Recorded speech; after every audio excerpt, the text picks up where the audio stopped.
Shalom, dear friends. Welcome, Shabbat Shalom from the land of the Jewhawks.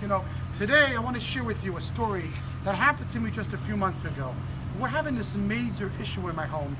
We kept on having these floods. And every time we call a plumber, he would try to reach in a little bit, try to clear the pipes just a little bit more, but the floods kept on coming and coming. After the third time that the plumber came, I told my wife, you know what, we got to get to the bottom of this. Let's call a different plumber. Let's figure out what's going on.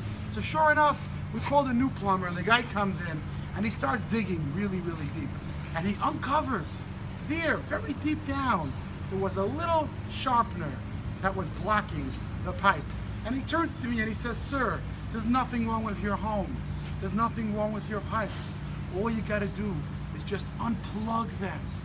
You got to take out the schmutz, take out the stuff that are blocking, and allow the water to just flow right through." And of course, as a rabbi, right away, that spoke to my heart with a very profound lesson. So many times people say to me, "You know, Zalman, I'm stuck. I'm such a mess. I graduated college. I'm trying to get the job that I really want and I really need, but I keep on hitting dead ends." So many times people tell me, I try so hard to make things work with my spouse, my significant other, my parents, my children, and I just can't get it to work. And sadly, we tend to blame ourselves for these problems. We tend to say, we're just not good enough. There's something wrong with us. So I'm here today, my friends, to tell you that there's nothing wrong with you at all. The problem is very simple. All you have to do is unplug your pipe. You see, the Talmud tells us that there was a fellow who sold his home to a friend. And as soon as the friend moved in, he started doing some construction, and he uncovered an incredible treasure that was buried beneath the home. As soon as the seller heard about this treasure, he took his friend to court and he said, "If I would have known that there's a treasure of riches under the earth, I would have never sold you the home. I want to keep the home for myself." So they went to the rabbis, and the Talmud tells us that the rabbis concluded that the treasure belongs to the buyer. And here's the reason why, and it's a very profound lesson, my friends.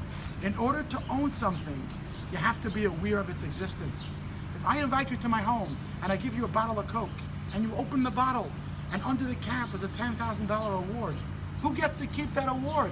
The Talmud tells us you do, because I was unaware of the treasure that was within my home. If I am unaware of something's existence, I cannot own it. And here's a very profound lesson, my friends. Deep within your heart, if you dig deep into your pipes, you will uncover an incredible reservoir of power, of potential that you haven't yet tapped into it. But if you don't unplug your pipe, if you don't tap into that energy, that soul, that godly spark that's within you, and you can't own it. In order for you to own it, you have to be aware of it. So this week, my friends, I have one message to you. Unplug your pipe. How do you do that? Very simple. Number one, acknowledge its existence. Embrace the truest self. Recognize the you within you. Recognize the power that you have within you to succeed deeper than your fears and insecurities. Number two, you have to get rid of all the schmutz. You have to get rid of all the stuff, all the dirt, and all the mud that's deep within the pipe. Get rid of the negative influences in your life. Get rid of the people around you who are pulling you down, and get rid of those habits that keep on schlepping you backwards. And number three, if you still can't unplug your pipe, no problem, call a plumber, call a rabbi, reach out to a mentor or a friend. Working together, my friends, we can unplug our pipes, and we can together bring forth a wellspring of life, love, and power.